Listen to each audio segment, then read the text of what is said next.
Hey guys, Mrs. Fox here again. Never say never, I guess, right? I've never made a four-part flipped classroom before, but I also don't flip classroom every lecture we ever have, and some of them are longer than others. So here we are in part four. I shouldn't hopefully take the whole 15 minutes here, so let's get through the rest of what you need to wrap up part four of our 7.1 lecture. If you haven't watched the other three parts yet, stop and go do that. All right, we were wrapping up our conversation about how tech has changed since the last big warfare that anybody had been a part of.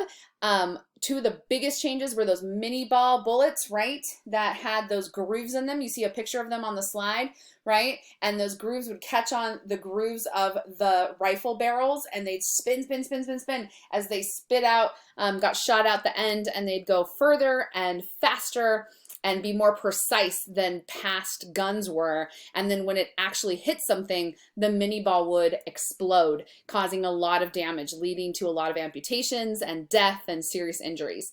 Okay, and then the ironclads. And in the last segment, I was telling you the ships weren't made out of wood.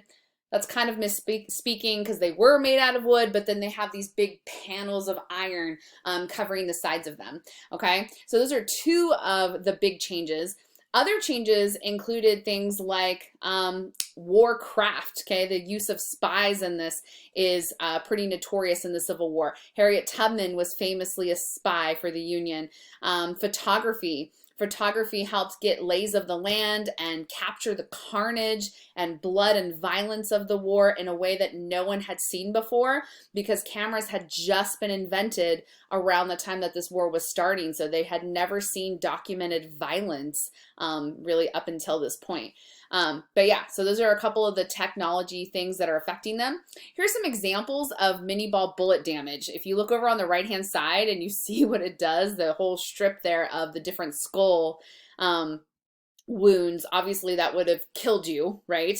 It led to a lot of amputations. Like I was telling you in the past clip, guys, it was faster to saw stuff off and move to the next person. So if you had a medium to serious injury, they weren't going to take time with delicate surgeries. You know, they just hacked away and moved on with dirty saws and blades that, you know, had been through multiple people.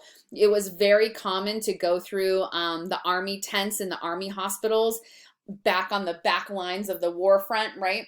And just see literally a pile of arms and legs outside of a tent from all the amputations that had taken place that day. Just a pile of limbs, right? As they just move from one person to the next person, getting them in and out.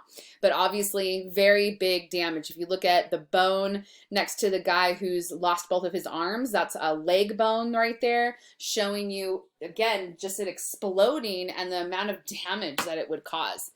Okay, there's lots of video clips. This slide is particularly full of some really interesting things about the battlefield, about amputations, about the fact that there's no dog tags yet. Those do not exist. So how are they identifying the guys? You know, all that kind of stuff. Some interesting, not slides, but video clips there. So take advantage and watch those. Then there's a whole nother slide, guys, on just mini balls and the amount of damage that they would do and other types of war weapons that were used. Okay, so next major battle, not the next battle that happens after the first Battle of Bull Run. Remember, there's 10,000 engagements and hundreds of key battles and between 50 and 100 really super important battles. So no, so several battles after the Battle of Bull Run, the first Battle of Bull Run, but the next one we're going to talk about is the Battle of Shiloh. Okay, really many battles into this war, no one really gained a big advantage. Yes, the Confederacy kind of won Fort Sumter. Yes, the Confederacy won the first Bull Run battle, the first Battle of Manassas, right? But as we continue on, the Union also wins some and loses some and wins some and loses some. And for many months, no one's really making a lot of ground. Okay. And then in April 1862, about a year into this, right? About a year since the war has started, the Union's been working on their Anaconda plan. They've got their blockade in place, right? They're trying to wind around and really take over all of that Mississippi River to try to cut the Confederacy in two. So they're working on getting chunks of the river under Union control. All right. And so in order to help execute that, there is a Union general that is named Ulysses Grant, Ulysses S. Grant. This is a very famous general, probably the most well-known general on the Union side. So far, you guys have heard about Robert E. Lee. He was a Confederate general for the South. You've heard about Stonewall Jackson. He was a Confederate general for the South. This is really the first big name you're going to hear for the North, for the Union, is Ulysses S. Grant. Okay, so he is helping to fulfill that Anaconda Plan and wants to take control of the piece of the Mississippi River that runs through Tennessee. So he's going through Tennessee to get over to the river to take control. Well, as he's doing that, they're attacked. The Union's completely unprepared for this event, okay? They're still like getting dressed and eating and chatting, like they were caught completely off guard. Not like they only had a minute or two of warning. No, like they were ambushed flat out, the Union was, and totally caught off guard. The Confederates sneak attack them. The Union camp is unprepared. A battle ensues, the Battle of Shiloh. The Battle of Shiloh lasts about 2 days. In 2 days' time, 23,000 people. 23,000 people are either dead or wounded by the end of Shiloh. At that point in history, it is the most deadliest battle that the United States of America had ever seen. Granted, it will go on to even get worse, but at that point, that was the bloodiest one anyone had seen. Although this is a Union victory. So here's really kind of the big win for the North or the Union. Okay, a very famous quote from another general you guys will get to know a bit, General Sherman. He said, "The scenes on this field would have cured anyone from war." The amount of bloodshed and violence and how horrific battle really was with the new technology and better weapons and the sheer numbers of troops and people dying was something that the United States of America had never seen, whether when we were colonies or since we'd been a country. And what you think it's going to be, the adventure of getting off the farm and going and fighting for your cause and brotherhood and stuff. That's true to an extent, but people were romanticizing what it would be like, and it was just truly horrific. The conditions and the death and the blood shed was insane. Okay, so left-hand side question, draw a line underneath everything you just wrote all the way across your page. Okay, a little closer look at Shiloh again. Look on the left-hand side there. You've got Ulysses S. Grant, very famous Union general. Remember his name. He will go on to end up becoming a president. Okay. And then William Sherman, that's another name you guys are going to hear a few times, okay? So William Sherman, another Union general, okay? So kind of famous Union generals you've heard so far, General Grant, General Sherman, okay? On the Confederate side, there's Beauregard again. You already heard him from earlier battles we discussed. And then, of course, you heard about Robert E. Lee and Stonewall Jackson. These are the famous Confederate generals. They weren't at that battle, but Beauregard was at this Battle of Shiloh, okay? FYI about General Grant. Grant was initially blamed that the Union Army was not prepared when they got ambushed by the Confederacy. They totally were caught super off guard. And in fact, in the first day of fighting, they lost, and it looked like they were going to lose the battle. But ultimately, they rally the second day, and the Union pulls it together, and they pull out the win. And so initially, he gets blamed for the ambush at Shiloh, and some people called for him to be fired. But President Lincoln actually says, no, I cannot spare this man. He fights. He's willing to stay. He doesn't run. He's their version of a Stonewall Jackson, okay? He'll stay and fight the enemy, fight the good fight, and he was a good leader. And so Lincoln defends him and says, I'm not going anywhere. Like, General Grant's not going anywhere. He's sticking around. Very good decision on Lincoln's part, because he ends up becoming the most valuable General Grant does, of the entire Civil War for the Union cause. And ultimately, from all of that notoriety, he'll end up becoming president, not until 1869, but he will end up becoming the 18th president of the U.S. Okay.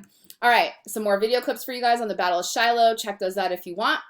this is our last slide, okay? Last slide, Battle of Antietam. Everybody always looks at that word. They're not quite sure how to say it. It's Antietam, okay? So the Battle of Antietam. Again, is this the battle directly after Shiloh? No. Hundreds of engagements, guys. We can't talk about them all, but Antietam's also another big one, okay? Despite on paper the Union having many, many advantages, and people thinking initially the war would be quite short because of that, it was dragging on, okay? We're a couple, almost 2 years into this war at this point, and we don't have a clear victor. It's just kind of volleying back and forth between the North getting some victories and the South getting some victories, okay? And so the South hatches a plan with Robert E. Lee, the Southern general, okay, that we really need to go up into Union territory, which they hadn't done at that point. All the battles had been fought down south, and we need to really demoralize northern states, get them to face the fact that the Confederacy wants to break away by getting, you know, a big win in the North. And so he makes his way up to Maryland, which is a border state, part of the Union, right, in September of 1862. And they end up ultimately in this Battle of Antietam as a you know, effect of him, you know, trying to get a northern win. And so for the Union side, we have General George McClellan. All right, General George McClellan was a brilliant organizer. He was a good general in his own right in many ways, but he had his flaws. Okay, so ultimately, Union General George McClellan is going to go up against Robert E. Lee's forces, and the Antietam battle will become the bloodiest single battle in all of United States history, ever, all the way up to present time, right now, over 100 years later. Okay, bloodiest battle ever. 25,000 people were dead or wounded after one day, just one day of fighting. Technically, there's not really a true clear winner to the Battle of Antietam, all right? However, the North claims victory because General Lee, Robert E. Lee, and the Confederate troops end up having to withdraw. They retreat to Virginia, back into the South. So the Union takes it as a win, but this is the reason why some people are like, because really what George McClellan should have done at this point is absolutely, as he's got Robert E. Lee on the run from exhaustion and the bloodshed and the violence, and they just needed to, you know, retreat. So off they go. Hey, while he's running with his tail between his legs, trying to get this big victory on northern soil, and there he goes, running back to the South because he couldn't do it, you guys, George McClellan and the Union Army, absolutely should have followed him while he's running and while you've got him on the defense and while you guys are ahead in the battle, you know, and winning. You should have followed him and finished him off. Makes sense, right? Good plan. Yeah, didn't happen. George McClellan decides to not follow General Lee, and so Lee has the ability to rebuild and resupply and rest and get, you know, troop refreshments, and the fight continues. If they would have followed Robert E. Lee back and finished off the Robert E. Lee's troops and Robert E. Lee, that could have very well ended the war a lot sooner than it did. But George McClellan doesn't follow. Lincoln accuses him of having the slows and ultimately fires McClellan over this situation, which is how General Grant ends up kind of getting a promotion when McClellan is let go. Okay, so George McClellan, there he is, good general, did a lot of things right, but doesn't follow Robert E. Lee when he has the chance to probably finish them off. He sticks back for whatever his reasoning was for that. And then there, of course, is Robert E. Lee again that you guys have seen. Of course, we've got some video clips, and that, my friend, is the end of this segment. So again, it was a lot. You guys covered a whole heck of a lot. Okay, these are all important things. We're cramming it in there for you guys. All right, you want to know Fort Sumter's what's kicking off the Civil War, right? The Confederates fire first. They reject getting any supplies brought into the Union Army. And there's no bloodshed though, but it's like the first event of the Civil War. Fast forward to the border states and people are dividing, picking sides. We'll end up with 24 Union states and 11 Confederate states altogether. The 24 Union states include those 5 border states that still have slaves. All right. Eventually, you're going to get to strategies. The North has the Anaconda Plan, getting that blockade and cutting them off at the Mississippi. The South just wants to acquire allies, break up the blockade, and win their freedom, right? Battle of Bull Run, Confederate victory, way more bloodshed and crazy than anybody thought, leading on to who's fighting and further battles that we covered in the PowerPoint. All right. Whew, that was a long one. Have a good day.